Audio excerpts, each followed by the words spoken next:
स्वागत है साथियों आपका अपने YouTube चैनल स्टूडेंट साथी पे। टॉपिक वाइज हम लोग जीके जीएस की श्रृंखला को आगे बढ़ा रहे हैं और आज उसी श्रृंखला में हम लोग भारत की पंचवर्षीय योजनाओं के बारे में जानेंगे और जो भी इंपॉर्टेंट फैक्ट्स इससे रिलेटेड उसको देखेंगे मल्टी डायमेंशनल अप्रोच में। और प्लेलिस्ट में लिंक है हमारे जीके जीएस प्लेलिस्ट का, साथ ही साथ बिहार के प्लेलिस्ट का और हमारे स्टूडेंट साथी ऐप का भी आप जाके चेकआउट कर सकते हो। पहला यहाँ पे आप देख सकते हो, ये बहुत ही इंपॉर्टेंट टॉपिक है और लगभग हर एग्जामिनेशन में पूछे जाते हैं। ये हम लोग सब कोई जानते हैं इसके बारे में, ठीक है ना। हर एग्जाम में किसी ना किसी तरीके से स्टेटमेंट वाइज, कंक्लूजन वाइज या डायरेक्ट फैक्चुअल क्वेश्चन या कॉन्सेप्चुअल क्वेश्चन इस टॉपिक से पूछ दिए जाते हैं और इसी तरीके से हम लोग अपना पूरा टॉपिक वाइज अप्रोच में चीज़ों को आगे लेकर बढ़ रहे हैं। तो आप देख सकते हो, पहला भारत में पहला पंचवर्षीय योजना, भारत में पंचवर्षीय योजना कहाँ से प्रेरित है, ये क्वेश्चन पूछा जा चुका है। और यहाँ पे जो भी फैक्ट्स आपके सामने प्रस्तुत किए जा रहे हैं, जो भी वन लाइनर्स आपके सामने प्रस्तुत किए जा रहे हैं साथियों, सभी किसी ना किसी परीक्षा में पूछे गए हैं, ठीक है। तो वहीं से ये कंटेंट को वन लाइनर अप्रोच में आपके सामने प्रस्तुत किया जा रहा है। तो भारत में पंचवर्षीय योजना रूस से प्रेरित है, ये क्वेश्चन पूछा जाता है। योजनाओं को अंतिम स्वीकृति अनुमोदन राष्ट्रीय विकास परिषद प्रदान करता है, ये भी बहुत इंपॉर्टेंट फैक्ट है। जो अंडरलाइन किया गया है बहुत इंपॉर्टेंट फैक्ट है कि योजनाओं को अंतिम स्वीकृति और अनुमोदन कौन देता है, तो राष्ट्रीय विकास परिषद। पहली योजना, बात करेंगे पहली योजना के बारे में। पहली योजना 1951 से 56 हेराल्ड डोमर मॉडल पर आधारित थी, जिसमें कृषि को सर्वोच्च प्राथमिक प्रदान की गई थी, ठीक है।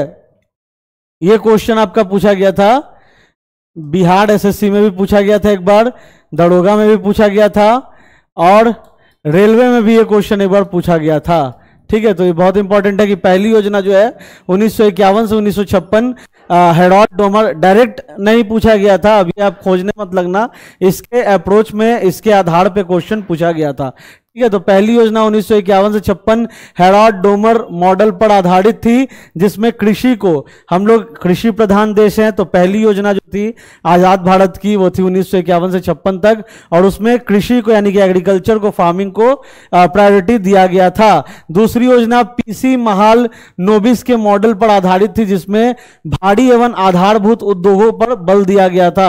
दूसरी योजना पीसी महालनोबिस के मॉडल पर आधारित थी, जिसमें भारी एवं आधारभूत उद्योगों पर बल दिया गया था। और दूसरी योजना काल में ही भारत में राउरकेला, भिलाई तथा दुर्गापुर इस्पात कारखानों की स्थापना हुई। यह बहुत इंपॉर्टेंट है क्योंकि इससे क्वेश्चन हमेशा पूछा जाता है। जो दूसरी योजना थी, दूसरी योजना का कालखंड था 1956 से लेके 1961 तक, और इसके दौरान भारत में राउरकेला, भिलाई तथा दुर्गापुर इस्पात कारखानों की स्थापना हुई थी।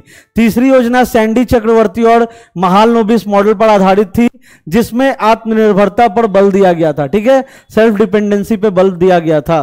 बोकारो स्टील प्लांट की स्थापना तृतीय पंचवर्षीय योजना में की गई थी, यह भी क्वेश्चन पूछा गया है। बोकारो स्टील प्लांट की स्थापना किस पंचवर्षीय योजना के तहत की गई थी, तो तृतीय पंचवर्षीय योजना काल में हुई थी। सर्वाधिक असफल योजना तृतीय योजना, यह क्वेश्चन बार बार रिपीट हुआ है बहुत सारे एग्जामिनेशन में, इसको बताने की कोई जरूरत नहीं है कि मोस्ट फेलियर पंचवर्षीय योजना कौन सी थी, तो वो थी आपकी तृतीय पंचवर्षीय योजना। ये सबसे ज्यादा असफल मानी जाती है। इसका मुख्य कारण था कि हम लोग बहुत सारे चैलेंजेस को फेस कर रहे थे। पहला था भारत चीन युद्ध 1962, भारत पाकिस्तान युद्ध 1965 और भयंकर सूखा, ठीक है। भयंकर सूखा के कारण हम लोग बहुत सारे, India was facing so many challenges, that's why जो ये तृतीय योजना थी को सबसे असफल योजना माना जाता है। और इसी के बाद एक और इंपॉर्टेंट लैंडमार्क होता है यही तृतीय योजना के बाद कि वार्षिक योजनाएं, योजना अवकाश लिया गया था, ठीक है। यह भी क्वेश्चन पूछा गया है बहुत सारे एग्जाम्स में कि योजना अवकाश किन किन योजनाओं के बीच में लिया गया था, तो तृतीय और चतुर्थ योजना के बीच में योजना अवकाश लिया गया था। अगर क्वेश्चन ऐसा आ जाए कि क्यों योजना अवकाश लिया गया था, क्योंकि भारत बहुत सारे चैलेंजेस से घिरा हुआ था, भारत पाक युद्ध, भारत चीन युद्ध और भयंकर सूखा, इसीलिए भारत ने योजना अवकाश पे फोकस किया था। और 1966 से 69 के दौरान हरित क्रांति प्रारंभ हुई थी। ये जो आपका योजना अवकाश हुआ था, तो उसी दौरान में 1966 से लेके 69 के दौरान में ही हरित क्रांति यानी कि ग्रीन रिवॉल्यूशन का नारा हमने बुलंद किया था, ठीक है, हरित क्रांति प्रारंभ हुई थी, ग्रीन रिवॉल्यूशन प्रारंभ हुई थी। और योजना अवकाश इसलिए लिया गया था क्योंकि भारत बहुत सारे चैलेंजेस को फेस कर रहा था। और किन दो योजनाओं के बीच में योजना अवकाश ली गई थी? तो तृतीय एवं चतुर्थ के बीच में योजना अवकाश ली गई थी। अब आइए चतुर्थ योजना, ये 1969 से लेकर 74 को गाडगिल योजना, ठीक है, ये गाडगिल योजना, और इस पे जो है सिक्योरिटी, इसमें अगर पूछा जाए कि इसमें किस चीज पे सबसे ज्यादा बल दिया गया था, तो चतुर्थ योजना में सिक्योरिटी पे सबसे ज्यादा बल दिया गया था, सुरक्षा पे सबसे ज्यादा बल दिया गया था, और इसको सुरक्षा गाडगिल योजना भी कहा जाता है। गाडगिल योजना से भी कई बार क्वेश्चंस पूछ दिए गए एग्जामिनेशन में, तो जितना भी यहाँ पे फैक्ट्स है सब इंपॉर्टेंट है, और जो हमारे प्लेलिस्ट में ऑलरेडी है वो सारा इंपॉर्टेंट तो है ही, क्योंकि हम लोग topic wise chapter wise approach में चीजों को लेके आगे बढ़ रहे हैं। पांचवी योजना, और ये जितना भी हम लोग अभी करा रहे हैं, बहुत सारे स्टूडेंट्स का कमेंट भी आता कि सर ये सिपाही के लिए, कि दरोगा के लिए है, कि बीपीएससी के लिए, सभी एग्जाम्स के लिए, ठीक है, जीके जीएस हम लोग यहाँ देख रहे हैं, और ये सभी एग्जाम्स के लिए इंपॉर्टेंट है, ना सिर्फ सिपाही, ना सिर्फ दरोगा, बीपीएससी, बल्कि जितने भी कॉम्पिटिटिव एग्जामिनेशंस होते हैं सभी के लिए इंपॉर्टेंट है, ठीक है। पांचवी योजना 1974-78 का मॉडल डीपी धर ने तैयार किया था, जो एक वर्ष पहले 1978 में ही समाप्त हो गया था। इससे भी क्वेश्चन पूछा जाता है, पांचवी कौन सी योजना एक वर्ष पहले ही समाप्त हो गई थी, तो ये क्वेश्चन पूछा गया काफी सारे एग्जाम्स में। तो पांचवी योजना और 1974 से 78 तक, और ये डीपी धर ने तैयार किया था, ये भी पूछ दिया जाता है, तो डीपी धर भी याद रखने वाली चीज है, ठीक है। पांचवी योजना में गरीबी हटाओ तथा काम के बदले अनाज योजना चलाई गई थी, ठीक है। पांचवी योजना में गरीबी हटाओ और काम के बदले में अनाज की योजना चलाई गई थी। अनवरत योजना 1978-80, जिसे रोलिंग प्लान, ये भी बहुत इंपॉर्टेंट है, रोलिंग प्लान, ठीक है, रोलिंग प्लान भी बहुत इंपॉर्टेंट है।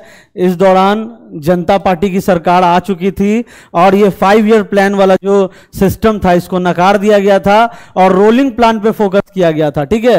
रोलिंग प्लान में क्या था कि हम लोग हर एक साल का डेवलपमेंट को मीजर करेंगे, और उसके आधार पे हम लोग अपनी आर्थिक नीति बनाएंगे। तो ये आप लोग पढ़ लेते एक बार, अनवरत योजना 1978 से लेकर 80, जिसे रोलिंग प्लान भी कहा जाता है, के जनक डॉक्टर गुन्नार मिडल व प्रणेता प्रोफेसर रैगनर फ्रिश थे, ठीक है, ये इंपॉर्टेंट है। के जनक कौन थे? तो गुन्नार मिडल और वह प्रणेता प्रोफेसर रैगनर फ्रिश थे, बहुत इंपॉर्टेंट है ये। और इसके दौरान पे किसकी सरकार थी? तो जनता पार्टी की सरकार थी देश में, और प्रधानमंत्री थे मोरारजी देसाई, ठीक है। ये क्वेश्चन भी पूछा गया है बहुत सारे एग्जाम में, मोरारजी देसाई प्रधानमंत्री और जनता पार्टी की सरकार थी, और जनता पार्टी की सरकार ने पूरा नकार दिया था 5 ईयर प्लान को, और उन्होंने कहा कि हम लोग हर साल चेक करेंगे, हम लोग रोलिंग प्लान पे फोकस करेंगे, और हर साल होने वाले इकोनॉमिक डेवलपमेंट को हम लोग मीजर करेंगे, और उसके आधार पे हम लोग आर्थिक नीति तैयार करेंगे। तो ये बहुत इंपॉर्टेंट है रोलिंग प्लान, इसको जितना बार भी हो सके आप लोग रिवाइंड करके भी देख सकते हो, पॉज करके भी देख सकते हो, और जो मैंने बताया उसको आप रिवाइंड करके एक बार सुन भी सकते हो। IRDP यानी कि इंटीग्रेटेड, अब ये भी बहुत इंपॉर्टेंट है, IRDP stands for integrated rural development programme, NRDP stands for National Rural Employment Program, TRYSEM stands for Training to Rural Youth for Self-Employment, DWACRA Development of Women and Children in Rural Areas, RLGP यानी कि Rural Landless Employment Guarantee Program जैसे कार्यक्रम छठी योजना 1980 से लेकर 85 में चलाई गई थी। ये जितने भी स्कीम्स हैं ये बहुत ही अहम रोल निभाया इसने भारत के डेवलपमेंट में, गरीबी उत्थान में, और समाज के आखिरी पंक्ति पे जो लोग हैं उन तक सरकार को पहुंचाने में इस योजना का, इन सारी योजनाओं का बेहद इंपॉर्टेंट योगदान रहा। और ये छठी योजना जो 1980 से 85 में चलाई गई, उस दौरान ये सारे जितने भी स्कीम्स थे गवर्नमेंट के, जो हम लोगों ने देखा, DWACRA, TRYSEM, है ना, उसके बाद ये जो है इसके बारे में अभी भी चर्चा होती है, NRDP यानी कि नेशनल रूरल एम्प्लॉयमेंट प्रोग्राम, अलग अलग सरकार ने अलग अलग नाम के तहत इसको जो है जमीन पे उतारा। अभी भी फिलहाल ये स्कीम चल रहा है, किसी दूसरे नाम से चल रहा होगा, इंटीग्रेटेड रूरल डेवलपमेंट प्रोग्राम। ये सारा एक लैंडमार्क क्रिएट किया इसने इंडिया के डेवलपमेंट में और समाज के आखिरी पंक्ति तक सरकार का डेवलपमेंट पहुंचाने में। तो ये कब हुआ था? तो छठी योजना 1980 से 85 में चलाई गई थी। 7वीं योजना की अवधि 1985 से 90 थी। ठीक है, 7वीं योजना की अवधि 1985 से 90 थी। और यही 7वीं योजना में जवाहर रोजगार योजना 28 अप्रैल 1979 और इंदिरा आवास योजना, इंदिरा आवास योजना बहुत सुना है हम लोगों ने, ये आपका 1985 से 86 का प्रारंभ 7वीं योजना काल में ही हुआ था। 8वीं योजना 1992 से 97 का मुख्य उद्देश्य मानव संसाधन विकास था, ह्यूमन रिसोर्स डेवलपमेंट। ठीक है, ये क्वेश्चन आ चुका है, ह्यूमन रिसोर्स डेवलपमेंट की बात कब हुई थी, ह्यूमन रिसोर्स डेवलपमेंट। आप लोग कमेंट करके बताइए कि अभी एचआरडी मिनिस्टर कौन है, भारत सरकार में अभी एचआरडी मिनिस्टर कौन है, कमेंट बॉक्स में बताइएगा अगर आप लोग वीडियो में यहां तक पहुंच चुके हैं तो। ठीक है, 8वीं योजना 1992 से 97 का मुख्य उद्देश्य मानव संसाधन विकास यानी कि ह्यूमन रिसोर्स डेवलपमेंट था। प्रधानमंत्री रोजगार योजना 15 अगस्त 1993 का प्रारंभ 8वीं योजना में हुई थी। प्रधानमंत्री रोजगार योजना बहुत इंपॉर्टेंट है, ये भी, इससे भी क्वेश्चन पूछा गया है, का प्रारंभ 8वीं योजना में हुई थी। 9वीं योजना का उद्देश्य सामाजिक न्याय और समानता के साथ आर्थिक विकास था। मतलब इसमें हम लोग जुडिशरी को भी पावर दे रहे थे, सामाजिक न्याय जो सोशल जस्टिस है उसको हम लोग बुलंद कर रहे थे, इक्वालिटी को, और साथ ही साथ इकोनॉमिक डेवलपमेंट को भी हम लोग लेके चल रहे थे। किसमें, 9वीं योजना में। आगे बढ़ते हम लोग, 10वीं योजना की अवधि 2002 से 7 थी और ये 10वां जो 5 ईयर प्लान था इसके बारे में थोड़ा सा देख लेते हैं। 10th 5 ईयर प्लान के बारे में देख लेते हैं। इसका ड्यूरेशन 2002 से 7 था, under the leadership of Atal Bihari Vajpayee and Manmohan Singh. Atal Bihari Vajpayee और मनमोहन सिंह के लीडरशिप में 10वां 5 ईयर प्लान लागू किया गया था। This plan aimed to double the per capita income of India in the next 10 years. इसमें जो पर कैपिटा इनकम है भारत का उसको अगले 10 वर्षों में दोगुना करने का लक्ष्य था। It also aimed to reduce the poverty ratio by 15%। इसमें जो गरीबी दर है उसको भी घटाना, और it's growth target was 8% but it achieved only 7.6%। Target जो रखा गया था गवर्नमेंट के द्वारा वो 8% का था, लेकिन भारत जो है 7.6% ही अचीव कर पाया था। ठीक है, सबसे सक्सेसफुल योजना भी पूछा जाता है, आप लोग कमेंट करके बताइएगा कि सबसे सक्सेसफुल 5 ईयर प्लान कौन सा था, आप लोग कमेंट करके जरूर बताइएगा। आइए 11वीं, क्योंकि हम लोगों ने यहाँ पे आपको पूरे फैक्ट्स दे दिए हैं और इसके आधार पे आप बताइएगा कि सबसे सक्सेसफुल कौन सा 5 ईयर प्लान था। 11वीं योजना की अवधि 2007 से 2012, 11th 5 ईयर प्लान 2007 से 2012 under the leadership of Manmohan Singh, उस दौरान प्रधानमंत्री थे। It was prepared by C. Rangarajan. Its main theme was rapid and more inclusive growth. It achieved a growth rate of 8% against a target of 9%. इसने 8% तक achieve किया था, target था 9% और इसने 8% तक अचीव किया था ग्रोथ रेट। सबसे मैक्सिमम ग्रोथ रेट जो रहा था वो 11th 5 ईयर प्लान में रहा था।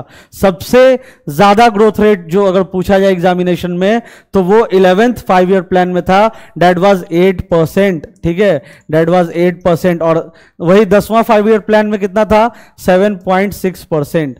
ठीक है, तो ये था इंपॉर्टेंट फैक्ट इससे रिलेटेड। 12वीं योजना की अवधि 2012 से 17 थी। 12वीं योजना का मुख्य उद्देश्य तीव्र संपोषणीय व अधिक समावेशी विकास, ठीक है, मल्टी डायमेंशनल डेवलपमेंट करने का मुख्य उद्देश्य था। और 12वीं से क्वेश्चन ये पूछा जा सकता है कि सबसे आखिरी पंचवर्षीय योजना कौन सी थी। ठीक है, इसीलिए 12वीं भी इंपॉर्टेंट है क्योंकि इसके बाद पंचवर्षीय योजना का सिस्टम रिवोक कर दिया गया था। वो रिवोक कर दिया गया था सन 2015 में नरेंद्र मोदी गवर्नमेंट द्वारा, एनडीए लेड गवर्नमेंट के द्वारा। नेशनल डेमोक्रेटिक अलायंस जब 2014 में सत्ता में आई तो 2015 में उसने रिवोक कर दिया पंचवर्षीय योजना को, और जो उस दौरान जो चल रहा था 12 से 17 वाला, इसको चलने दिया। और ये लास्ट पंचवर्षीय योजना है, 12वीं पंचवर्षीय योजना। इसके बाद मोदी गवर्नमेंट ने पंचवर्षीय योजना का सिस्टम ही खत्म कर दिया और उसके बाद मोदी गवर्नमेंट ने कहा कि हमें 5-5 साल वाला सिस्टम नहीं, हमें लॉन्ग टर्म डेवलपमेंट अचीव करना है। तो हम लोग किस चीज को लाएंगे, नीति आयोग का फिर जिक्र हुआ। ठीक है, नीति आयोग से भी बहुत क्वेश्चंस पूछे जाते हैं। तो यहां पे आप देख सकते हो, नोट में हमने यहां पे डाल भी दिया है कि the last one was the 12th plan, ये सबसे लास्ट 5 ईयर प्लान था, which was implemented implemented from 12 से 17, ये भी हमने बता दिया।